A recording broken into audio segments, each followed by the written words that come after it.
Thomas Pitera es una figura enigmática y temida en el mundo del crimen organizado neoyorquino, convirtiéndose en uno de los miembros más temidos de la familia criminal Bonanno. Físicamente, suele ser descrito como imponente e intimidante, en parte debido a su habilidad en las artes marciales, una disciplina que comenzó a practicar desde la adolescencia y que lo llevó a estudiar muy lejos algún tiempo. Pero en el ámbito mafioso se destacó por su brutalidad y métodos inusuales para deshacerse de sus víctimas. Leía como loco para cumplir su tarea de la forma más grotesca y eficiente posible. Gracias a su característico y macabro estilo de ejecución, fue sospechoso de hasta 60 asesinatos, sin contar que su carrera criminal incluyó tráfico de drogas y extorsión. Esta es la historia de Tommy Karate, el brutal asesino que hoy se encuentra tras las rejas.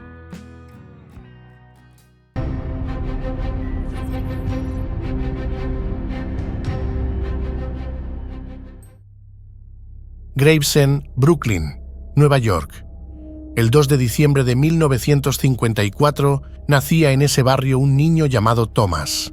Era hijo de Joseph Joe Pitera, un italoamericano que vendía dulces al por mayor desde un desvencijado puesto ambulante, y Catherine Bugowski, una mujer de ascendencia alemana y polaca que había heredado de sus antepasados una mirada inexpresiva. Por aquellos días, Brooklyn fue un lugar donde las comunidades migrantes florecieron a pesar de las dificultades económicas y la discriminación.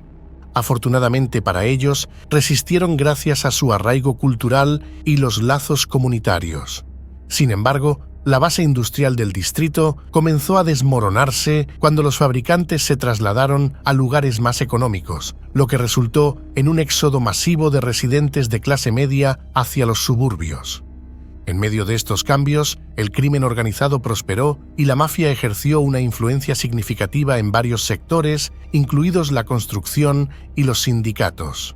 Para este tiempo, las 5 familias, incluidos los Bonanno, ya estaban haciendo de las suyas en aquellos rincones. Con ese telón de fondo, si su padre soñaba con prosperar en el mercado de las golosinas y la comida dulce, Thomas soñaba con todo menos con dulzura. Su educación siempre estuvo lejos de ser normal. De hecho, en la escuela secundaria David Boody, ubicada en la avenida S, era el chico al que nadie quería cerca.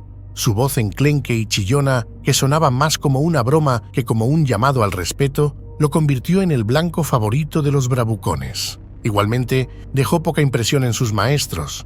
Alguna que otra vez se quedaba dormido en clases y recibió un par de castigos por eso. Su primer sueño fue convertirse en jugador de béisbol profesional, pero, incluso en eso, el universo le dio la espalda.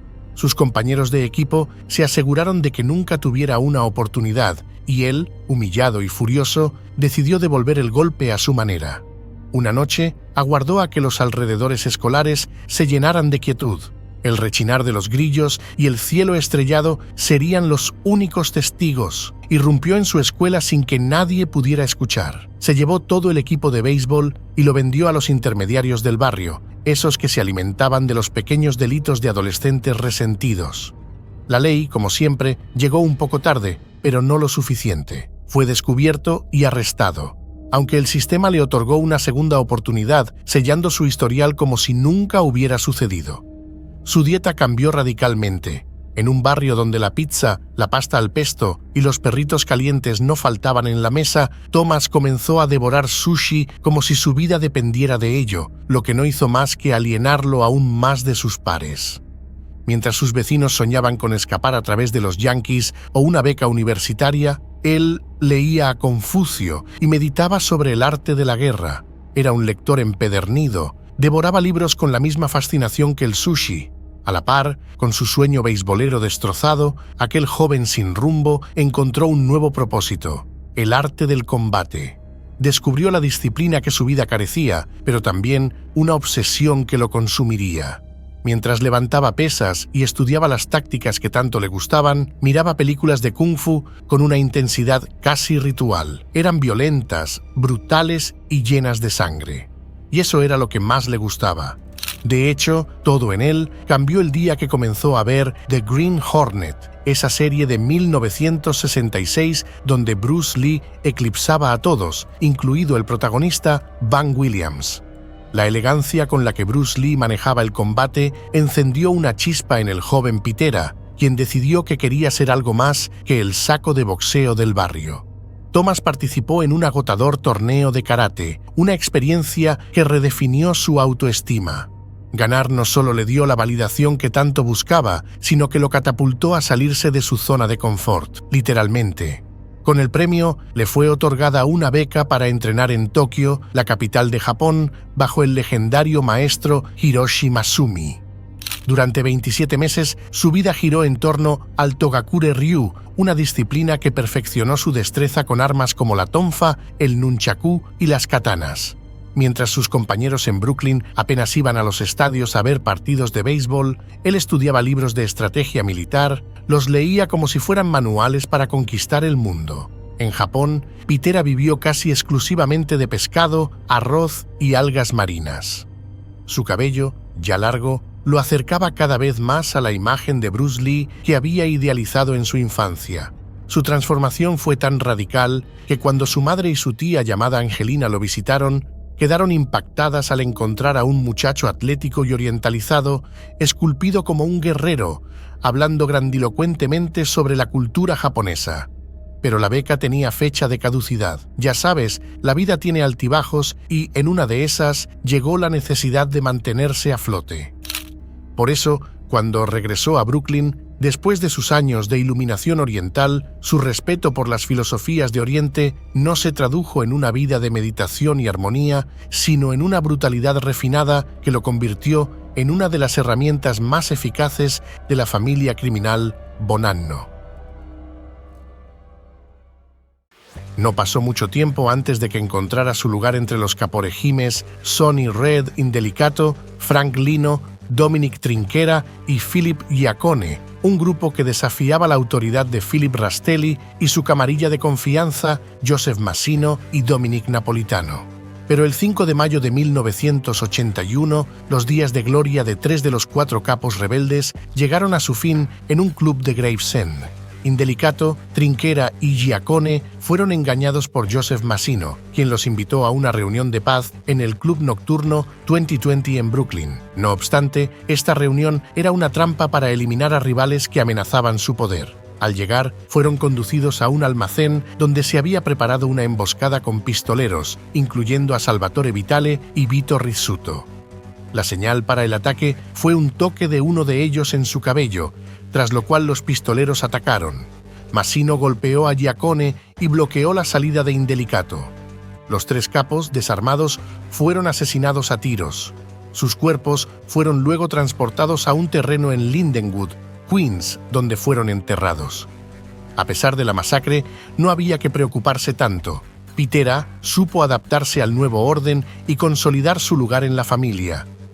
Durante la década de los 80 fue oficialmente hecho miembro de los Bonanno y asignado a la tripulación de Lino bajo la supervisión del consigliere Anthony Spero. El 29 de agosto de 1988, nuestro protagonista supuestamente emboscó y ejecutó a Wilfred Willie Boy Johnson, un señor que había trabajado como conductor y asociado de John Gotti. Sucede que, para ellos, aquel sujeto era una rata entre ratas, pues había pasado años bailando con el diablo, sirviendo como informante para el FBI por más de 2 décadas. Su traición fue su sentencia de muerte. Thomas, junto con Vincent Giatino, fue quien se encargó de cobrar las viejas rencillas. Exactamente a las 6:05 de la mañana, mientras Johnson se dirigía de su casa de Flatlands hasta su auto, los verdugos atacaron. 19 disparos estallaron en el silencio matutino, transformándolo en un colador sangrante. 6 disparos en la cabeza, 2 en la espalda y 1 en cada muslo. Un mensaje escrito con plomo y pólvora. De momento, no hubo consecuencias para Tommy Karate en este caso. En paralelo a estos acontecimientos, la relación de este último con Spero lo conectó con una red de extorsión, tráfico de drogas, usura y asesinatos. Pitera continuó operando con su característica eficiencia. En una de sus maniobras más memorables, asesinó a Tala Siksik, un proveedor de drogas de Medio Oriente, en un apartamento de Brooklyn. Habían rumores de que era un informante. De esta manera, Pitera lo invitó a su casa para charlar un rato. Una vez dentro, no perdió el tiempo. Después de dispararle 4 veces en la espalda, procedió a desmembrar el cuerpo en 6 partes. Su obsesión por la atención al detalle lo llevó a utilizar un santuario de aves en Staten Island como su cementerio privado. El lugar, según él, ofrecía el entorno perfecto, un suelo húmedo que aceleraba la descomposición y una fauna salvaje que mantenía alejados a los curiosos. Incluso se tomaba la molestia de decapitar los cuerpos y enterrar las cabezas por separado para dificultar su identificación mediante registros dentales. Pitera no solo era eficiente, era metódico. Antes de enterrar a sus víctimas, envolvía las partes del cuerpo en plástico o las colocaba en maletas, asegurándose de que estuvieran lo suficientemente profundas como para evitar que los perros policía detectaran el olor.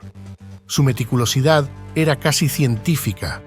Estudiaba manuales de disección y llevaba consigo un kit especializado para desmembrar cuerpos. Sin embargo, su talón de Aquiles era su inclinación por quedarse con recuerdos de sus trabajos, como joyas y otros objetos personales, un hábito que eventualmente atrajo la atención de las autoridades. En abril de 1990, Frank Gagne terminó siendo el eslabón más débil en la cadena de hierro forjado que representaba Thomas y su banda de matones. Frank, sobrino del capo Rosario Gagne de la familia genovese, era un asociado del asesino de los Bonanno y, una noche cualquiera, fue atrapado por conducir ebrio. Ya sea impulsado por un remordimiento genuino o por la sospecha creciente de que los investigadores federales se acercaban, la confesión fue inevitable. Frank empezó a vomitar nombres, fechas y lugares, describiendo las barbaridades que había cometido junto a su ahora traicionado asociado. Su testimonio era un catálogo macabro de desmembramientos, ejecuciones y rituales que solo un hombre como el delatado podía convertir en rutina. Entre sus relatos más grotescos se encontraba el asesinato de Phyllis Burdi, una drogadicta con tendencia a meterse en problemas, que se encontró en la mira de la ira de Pitera. En una fatídica noche, ella no era consciente de su inminente destino. Lo que no sabía es que Frank, su novio, estaba jugando a 2 bandas. La atrajo a un lugar donde su compañero podría desatar su furia. Inicialmente, tuvo una sesión demasiado íntima para ser narrada y luego consumió una dosis de cocaína que la dejó inconsciente. Mientras ella yacía desmayada, el otro infame caballero entró en escena como una parca, armada y lista. Para sorpresa de nadie, le disparó a quemarropa, apagándole la vida en el instante. No satisfecho con todo ese horror, la desmembró en el baño sin ninguna compasión. Otro de los episodios que relató con escalofriante detalle fue el enfrentamiento con Marek Kucharski, un traficante de drogas que tuvo la mala suerte de subestimar a Tommy Karate. Una noche, ambos se intercambiaron palabras, comentarios cortantes y mordaces sobre la lealtad y el respeto. La contraparte de la víctima, ya conocida por su temperamento violento, sintió que su honor estaba en juego. En un ataque de ira, sacó un cuchillo, cuya hoja brilló siniestramente bajo las luces fluorescentes parpadeantes. El bar quedó en silencio y los clientes congelados. Como el asesino diestro que era, Pitera lo apuñaló repetidamente, cada estocada alimentada por la adrenalina de su ira. Como si eso no fuera suficiente para sellar el trato, el compañero informante se delató a sí mismo, diciendo que intervino para terminar el trabajo, cortando la garganta del agonizante traficante con un movimiento casual de su muñeca. Su confesión fue tan completa y detallada que los fiscales debieron pensar que la Navidad había llegado antes. Gagne no solo estaba hablando, estaba realizando una traición monumental contra sus socios criminales. Con esas confesiones de contexto, el 4 de junio de 1990, el asesino de los Bonanno fue acusado de liderar una red de tráfico de drogas y de participar en 7 asesinatos, incluido el de Johnson. Los investigadores sospechaban que su historial de sangre era mucho más amplio, con una posible participación en hasta 30 homicidios. Su tripulación, mientras tanto, manejaba cantidades de droga casi industriales, cerca de 100 kilos de cocaína al año, decenas de kilos de heroína y de marihuana.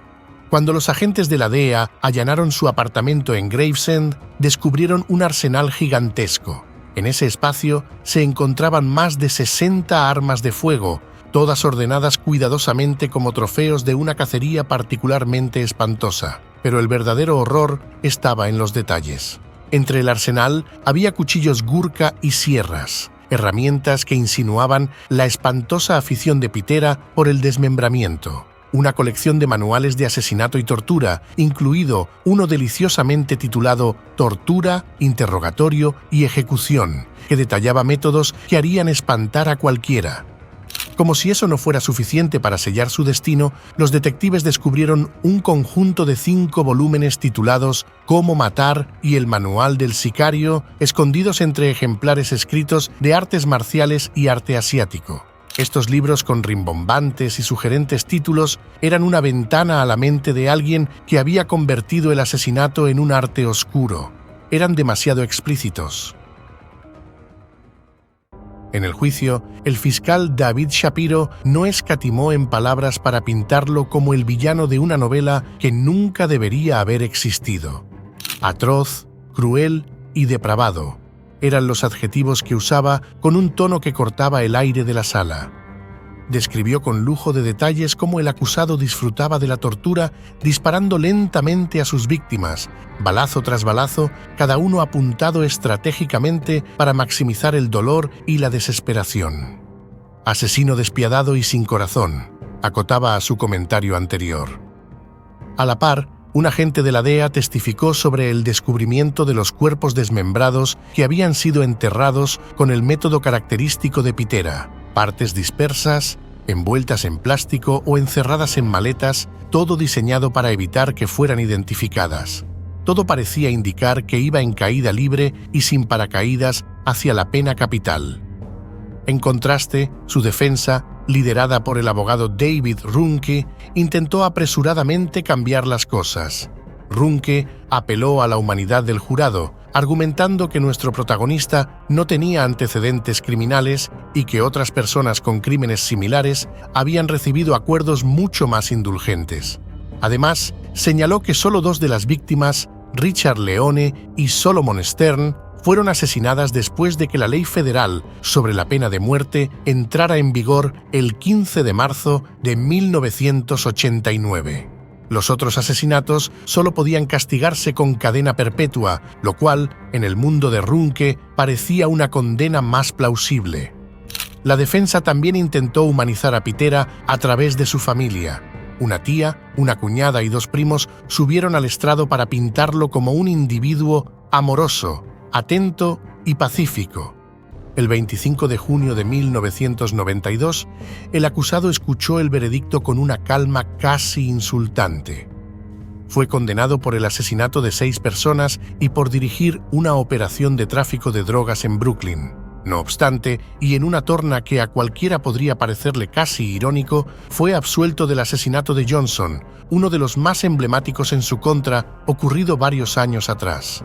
Tal vez aquella muerte simplemente no cumplía con los estándares de brutalidad meticulosa de Tommy Karate, o tal vez el jurado pensó que ya estaba lo suficientemente condenado como para echar más leña al fuego. Cuando llegó el momento de deliberar sobre su destino final, el jurado rechazó practicarle la pena de muerte. Quizá fue miedo, quizá algo de humanidad mal dirigida. Pero lo que quedó claro en octubre de ese mismo año fue que la jueza Reina Raji no iba a permitir que Pitera pensara ni por un segundo que había ganado algo. Con serenidad, aludió a las pruebas de cómo desmembraba cuerpos como si fueran muñecos de trapo y pronunció su sentencia: cadena perpetua. Señor Pitera, nadie merece morir como estas personas murieron, dijo con la aparente inocencia de quien espera que alguien con semejantes antecedentes pudiera sentirse arrepentido de los horrores ocasionados. De hecho, así fue. No mostró el más mínimo gesto de remordimiento. Más bien, cuando se leyó el veredicto, sonrió como si acabara de ganar un premio menor y levantó el pulgar hacia los reporteros. Había esquivado la inyección letal y para él eso era una ganancia. Pequeña, pero ganancia al fin. Su júbilo duró poco. no porque le molestara la cadena perpetua, sino porque no podía soportar la idea de que su antiguo compañero y ahora informante estrella estuviera buscando una reducción de su sentencia de 10 años. Él, siempre el perfeccionista en cuestiones de honor mafioso, expresó su desprecio con una declaración que destilaba veneno en estado puro. Gagny dijo estar arrepentido por matar a 5 personas y que se convirtió en informante porque quería empezar una nueva vida. Solo le dieron 10 años de cárcel, un buen trato, y va gimiendo y llorando ante el juez, pidiendo un respiro. Si de verdad estás arrepentido por matar a 5 personas, sé un verdadero hombre y cumple tu condena. Lo cierto es que la jueza Raggi no tenía paciencia para el melodrama del delator y un poco más tarde rechazó nuevamente la moción para reducir su condena. Esto dejó al condenado con un extraño y amargo consuelo. Aquel tipo no iba a salir tan fácil, pero eso no hacía menos insoportable la traición. Su sentencia comenzó en la penitenciaría de los Estados Unidos en Kentucky, un lugar donde las paredes ya eran testigos silenciosos de innumerables crímenes de toda índole.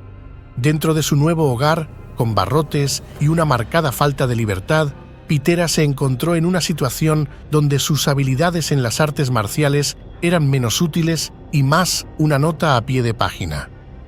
Aprendió rápidamente que lo único más peligroso que una sentencia de cadena perpetua era el aburrimiento que la acompañaba.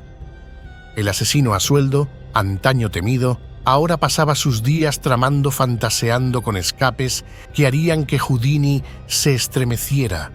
Todo mientras compartía un bloque de celdas con tipos que tenían sus propias historias de desgracias. A medida que pasaban los años, su bravuconería se fue desvaneciendo. Para este punto, los gritos y regaños de los oficiales eran más rudos que sus intenciones.